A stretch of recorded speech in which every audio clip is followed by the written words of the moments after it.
Abandoned Motel, and no, we are not open for business. Written by Wine Dark Sea, 1239.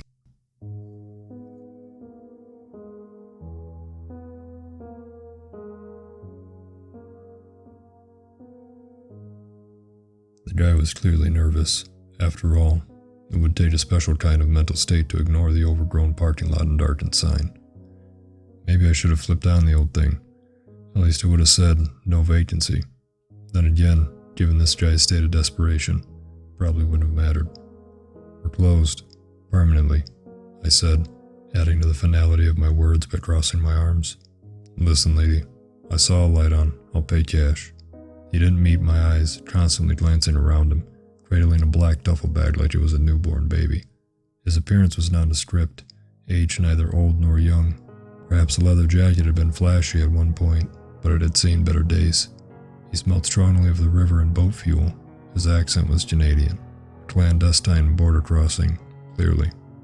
Intriguing circumstances, however, did not change the fact that there hadn't been housekeeping around here in at least a decade. "Where is your car?" I asked innocently. I could feel the man's anxiety mounting. With a trembling hand, he reached into his pocket and threw down a wad of American money, each a $100 bill. "Just take my money. I'll sleep on the floor." Just as I opened my mouth to refuse him again, a leathered hand snatched up the cash. "Martina." I gave my manager a dirty look. She fixed our guest with a wide grin of yellow teeth and pulled open a drawer of keys. I nudged her aggressively, but she ignored me. "I'll get you a key, doll," she purred, producing a key with a miniature foam buoy attached to it. "Room number 2. You can't miss it. Numbers only go up to 5 anyway." She laughed her dry 3-pack-a-day laugh. "Wait a second. Hold on." I grabbed the key out of my manager's hands. "Martina, can I talk to you privately?" "Lady, just wait. We'll be back in a minute." I pulled Martina into the office behind the reception desk and closed the door behind us. Martina was laughing again. "What's your problem, kid? Did you see the cash this guy is handing over?" "I did, but this is not a functioning motel. Even after your uncle closed this place down, he would make exceptions. People in need, you know?" I sighed. Martina had been around Cullen's cottages and motels since my grandfather built the motel in the 1960s. A 5-foot-tall woman with a salt and pepper bob and a penchant for cat sweaters who largely resembled a raisin after decades of tanning and smoking. She had almost single-handedly managed the property after the old man died. I was hugely grateful for her, and while I realized that I had only shown up to run the place a week ago, I didn't want any trouble from the cops. I can't help it. Uncle Jim was the business mind, but my dad was a lawyer. I inherited his deep sense of risk aversion. Martina patted me on the arm. She wasn't an affectionate woman, but she did always have a soft spot for me. "Listen, kid. I know. Your dad was always looking over his shoulder too. Nothing wrong with being cautious. But we have bills to pay here. I know Denny took care of you, but that's not going to last forever. Once I get the cottages ready for online rental, we won't need to worry about that. We don't need to have some drifter clearly involved in something illegal sleeping in the motel." Martina frowned and pulled back the old blinds. It was a clear night. The snow had finally started to thin tentatively. Soon it would be spring. Then the tourists would arrive in summer. We didn't have much time to finish renovating. "We have taxes to pay, you know," Martina said slowly, voice barely above a whisper. "Dad's CPA said we're fine there." "Lots of taxes these days." "Well, that's New York State for you. Uncle Jim never told you about the taxes?" "Martina, I assure you, we're perfectly fine with the taxes." She turned toward me, yellowed, black eyes wide, and crossed herself the Greek way. I had never known Martina to be particularly religious or superstitious, and yet suddenly her face was full of dread. Or perhaps it was just the way the shadows filtered through the blinds. "Nora, please let me handle this." I nodded and opened the door. I had to trust her. Martina was back to smiling. She brushed past me and placed the key into the hand of her guest. "I don't want any trouble," I said, trying my best authoritative tone. "I'll be gone before you know it, sweetheart. Just need a place to rest my head for the night." The guy looked elated. It took all my willpower not to roll my eyes. "First door to your left," Martina gestured with an enthusiastic nod. The man was out the door without a second glance. I turned to Martina, who was already counting the cash. So, what now? Shouldn't we be keeping tabs on him? Martina paused her count, and I could detect a small tremor in her hand. She shuddered and went back to her task. With all this cash, you might even be able to get the pool back up and running in time for summer. That would be nice, but we'd have to get lifeguards. And the liability... Martina interrupted me with a croaking belly laugh. Denny's kid, you have always been, Belle. How's this? You go back to your cottage and get some rest. I'll sleep in the office. He won't dare try anything when old Martina is around. I'm staying with you. Nonsense. Humor me, please. Martina grumbled some form of assent and placed the cash in an envelope. I followed her into the old office. She locked the door behind us, including the deadbolt and the door chain. She pointed to the ladder with a gnarled finger. That stays locked, hear me? We don't go out until morning. Her change in tone was a bit jarring. In fact, Martina had been all over the place that day. One moment her cheerful, snarky self, the next brooding and circumspect. At least this office had an attached bathroom. If we need something, that's what that thing is for. She gestured to a rotary dial phone on top of the desk. Despite everything in the office having been purchased in the late 70s, Martina kept the place in clean, functioning order. Though we hadn't had a real business on the property in years, my uncle had paid her handsomely to maintain things. The motel itself only had a handful of simple rooms, but there were 15 cottages scattered across the rest of the property. The cottages predated the motel by about 50 years. My great-grandparents had built those themselves back in the heyday, when hordes of vacationers from downstate traveled up to the Thousand Islands to summer on the St. Lawrence River. I have big plans for those cottages, perched so close to the watery vein that provides our area with its lifeblood. Who wouldn't want to spend a couple days in those adorable bungalows once I get a chance to bring them up to date? It was a nice dream to keep me occupied at least. Martina was generally supportive of my plans and tolerated the piles of books with endless arrays of paint and fabric swatches cluttering her desk. I had to keep myself busy now that my dad's estate was settled. After the accident, I hadn't wanted to move back up to the North Country. I hadn't wanted to look at that beautiful river that took the lives of my uncle and my father. Freight boating accident. Even thinking about it made my stomach churn, my cheeks flush. But it was Mom who finally pushed me and convinced me it would be a good idea to make peace with the islands. Anyway, I'm still a mess, and I still haven't gotten around to explaining why I'm writing this year. That will come soon enough. I suppose we probably shouldn't have been chatting back here with the light on in the first place. Martina sat very still, staring off far away from me, eyes unreadable. Don't sweat it, kid. He would have found his way to us anyway. What does that mean? She didn't answer. I peeked out of the window and saw that the light was on in room 2. My own cottage, the closest to the motel, was only a few steps away.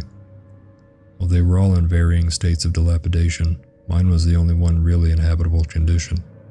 My uncle had kept it up after closing the business as a place to stay when he came over to fish. He had also maintained the dock, arguably the oldest thing on the property. That's probably why this guy found us in the first place. I had half a mind to go out there and see if he had tied up any boat there, but then remembered Martina's insistence that we remain in the office. Perhaps she was frightened by her visitor after all. Maybe we should get the gun out of the safe? I whispered. Martina shook her head. Suddenly her eyes went wide. Have you washed today? She asked frantically. What? I took a shower in the morning. No.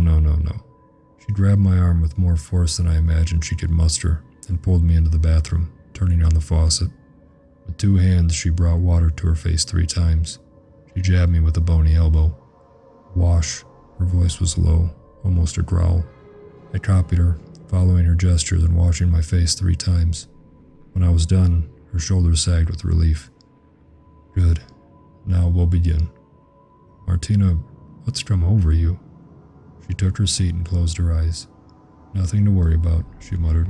Just stay inside. Maybe she's losing it. The thought that Martina, so sharp for so long, could possibly be on the verge of senility was almost impossible to comprehend. More likely just tired of dealing with my crap. I decided to stop bothering her and return to the window. I was disappointed to see that thick clouds had rolled in, obscuring the moon and stars. Pity. The clouds brought with them a different sensation, a feeling of great heaviness. Didn't realize a storm was in the forecast for today. The more I stared at the clouds, the more they seemed odd to me. They churned with ferocity, but not a blade of grass stirred. The river was peaceful and calm, but the sky was increasingly a nauseous green. The silence was maddening, unnatural, as though deliberately muted. The lights began to flicker in room 2, first slowly, then steadily increasing to a constant, frenetic pace. The heaviness of the air pressed down around my head, and I began to gasp. Bile formed at my throat, as though my insides clamored to expel themselves. A hand clamped hard at my shoulder. Martina pulled me down beside her with a frenzied cry, her hands moving to cover my mouth, my eyes, my ears, as though she didn't quite know what to shield me from. And then, the sky erupted. I knew this, despite being huddled on the floor, face pressed against Martina's tobacco-scented sweatshirt. I could feel a great fissure in the groaning atmosphere, that smell of ozone that always accompanies lightning. Yet the only light was the flickering in room 2. An inescapable sound rattled our bodies, initially reminding me of a train, but then, as the sound broke against us like a wave, my ears could distinguish voices, hundreds and hundreds of voices, all far away and yet near, deep, melancholy voices, moaning in a language outside of time, borne away together by a single, terrible force. Amidst this cacophony, I could clearly hear the man in room 2. He had begun to scream, pleading, begging, and then a terrible scraping, snapping sound that I could only assume was the breaking of bones and sinew. The man's howling reached the same pitch as the vortex consuming him, a crescendo of agony. I felt as though I was slipping, being pulled away. I tried to cling to Martina, but my arms no longer moved or obeyed me. My ears were bleeding, the warm rivulets racing down my neck almost comforting in the chaos around us, slipping, sinking, falling into the void. I awoke on the floor of the office, my cheek covered in the astringent cleaner Martina had recently applied to the linoleum. I leapt up, heart racing. It was daytime. The sun was sweet and gentle, the office undisturbed, and Martina was nowhere to be found. The only evidence of the night's events was the congealed blood around my ears. I raced out of the reception area, but she wasn't there either. Everything was perfectly in its place. With dread, I gazed out at the door to room 2. Though fear tugged at my stomach, I knew I needed to enter. I stepped outside, finding courage in the warmth of the sunlight, and braced by the fresh, cold air. I knocked on the door, but there was no answer. My heart sank as I dug my master key set out of my pocket and braced myself for what I would find inside. The room seemed to be entirely normal. Musty smell, ancient cathode ray tube television, burgundy bedding completely untouched. Even the warm mauve carpet looked immaculate. The only sign that someone had been inside was a man's precious duffel bag, abandoned in the middle of the floor. From my brief moments observing him last night, I didn't think that man would have parted with this bag willingly. There was no sign of him in the bathroom either, save for the torn toilet seat sanitary seal on the floor. That left the bathtub as the only remaining area I hadn't inspected. The shower curtain was just as dated as everything else, a sad shade of dusty pink, likely installed in the first years of the Reagan administration. I pulled back the shower curtain and immediately began dry heaving, my empty stomach contracting uncontrollably. Carefully placed around the edge of the tub were 10 fingernails, forcibly removed, each leaving a thin rivulet of blood down the side of the tub. The room began to spin around me, and I caught myself on the towel bar. From the other side of the room, I heard a zipping and an excited cry. I staggered out of the bathroom to find Martina removing piles of cash from the duffel bag, grinning with a cigarette between her teeth, looking as though she had had the most restful of nights cozy in her bed. "Martina," I gasped. Something must have spooked that guy in the middle of the night. Went up and left without all his cash. "Martina." "What? God, Nora, you look like you've seen a ghost." "Martina, what the fuck?" I gestured feebly to the bathtub. "What? Did he not flush the toilet?" "Stop. Just stop. Enough with this bullshit. Look at the fucking bathtub." She reluctantly removed herself from the money, put the unlit cigarette in her pocket, and made her way to the macabre display I had discovered. For a moment, her face turned a shade of sickly white. but only for a moment. She immediately regained her composure. "This is what we're going to do. I'm going to clean up this mess. You are going to take a nice walk and go back to your cottage. Get some sleep. No one is going to miss this guy. Remember that. This isn't the first time this has happened, nor will it be the last. Far from it." I opened my mouth to question, protest, scream, but she silenced me with an impatient gesture. I know you have questions. I'm not sure I have all the answers, but you know old Martina has been around. I've seen some things, and I promise I'll try to explain as best as I can, but I need time. It isn't easy. Can you give me that?" I nodded. She gave me a low chuckle and tossed me her pack of smokes. "Trust me, you'll be needing these." I smiled weakly. She was right, of course. Walking outside by the light of day, I began to feel more at ease. The river was shimmering. The gentle lapping was something natural and familiar. Even the lonely boat tied up to the deck, belonging to the man who had vanished in the terror of the night, couldn't jar me from my determination to feel tranquil. In those moments of deliberate calm, I remembered this online forum. I'm writing here hoping this can serve as a warning. We're not open. You can't come stay here. Please don't bother looking for us. We absolutely do not have a website. But let's be real. I need to say something. I need the catharsis. It's pathetic, I know. I still want to restore the cottages to their former glory. They're really beautiful, I promise. I just have to figure out how to make things safe. Not really something that can be accomplished by looking at paint swatches, I guess. After about a half an hour walking around, staring at the river, I made my way back to my cottage. I stepped onto the small screened-in porch with my uncle's Adirondack chairs facing the water, admiring the pretty gable trim. Outside the front door, I noticed something on top of the "Welcome to the River" mat. It was a yellowed, spiral-bound notebook. I picked it up.